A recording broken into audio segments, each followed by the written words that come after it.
What do you mean cross-dressing brother with two younger brothers in love with him? So the older brother's female disguise became both younger brothers' first crush. That is pretty interesting. Who says anime cannot have its own messy love triangle? Mickey and Dolly are twin boys with top-tier looks and god-level problem-solving skills. They set out to find the truth about their mother's death by pretending to be one person and getting adopted by a foster family. They shared one identity and took turns living, which led to some legendary moves, like swapping places and pulling off wild stunts. But those moves were not even their limit. To get close to a suspect who looked down on bad students, the brothers split up their studies. While the younger brother was in class, the older brother hit the library. When a teacher caught on, the older brother dressed up as a girl to keep studying, but the younger brother accidentally walked in on him. He did not see through his brother's disguise at all. Instead, he fell head over heels at first sight, thinking the cross-dressed brother was his soulmate. Looking at the younger brother's failing grades and his lovesick expression, Dolly wanted to tell him the truth and knock some sense into him. But when he heard his brother say he would do anything for his goddess, an idea started forming in his head. He made up a fake identity called Sally and used it to push his brother to study every day. Every time Mickey locked eyes with his goddess, he turned into a flustered mess like a startled puppy. Honestly, with a face like that, it is only natural. The younger brother actually went from single digits to a perfect score just to go on a date with his goddess. That kind of improvement means he really studied hard. To dig deeper into the investigation, the older brother used his female disguise to get close to the baby. At first, they were at each other's throats. Then they became hot and cold while spending time together. He charmed him without holding anything back, and the poor baby was completely wrapped around his finger. One time when Dolly was trying to get information, the younger brother suddenly showed up, and the tension shot through the roof. An amusement park date came out of nowhere.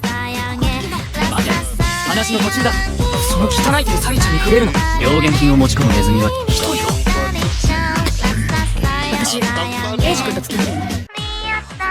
The baby started falling harder every day. Dolly felt the time was right. He planned to hypnotize him and get the truth, so he tried every trick to get the baby onto the bed. He went all in for the truth, but in his head he was picturing his other brother's face. Wait a minute, that does not sound right. Are you saying he kissed one brother while thinking about the other brother's face? That is wild. After all these years, I finally get to see a normal sibling relationship. Right, they are actually triplets from the same parents. No wonder they all fell for their brother in a dress, because liking long black hair, cool beauties runs in the blood. Right, Metelli, their mother. Metelli was a maid in the Ichijo household. She was clumsy, so Lady Renko always looked after her. Lady Renko was absolutely perfect, but you cannot just blush every time you are near her. Falling for a married woman never ends well. Renko, who was diagnosed infertile, desperately wanted a perfect family, so she came up with the idea of having Metelli pretend to be her and have a child with her husband. Metelli knew this was wrong, but she could not say no to Renko's tearful eyes and trembling embrace. She did not expect her husband to know, and to have already fallen for Metelli. Renko went completely insane after Metelli gave birth. She took the triplet who looked like the husband and locked the remaining mother and two kids away. After they finally escaped, Metelli missed the baby and went to visit in secret, but the baby accidentally pushed her off a high balcony. This was the heartbreaking truth that Mickey and Dolly had been digging for all along.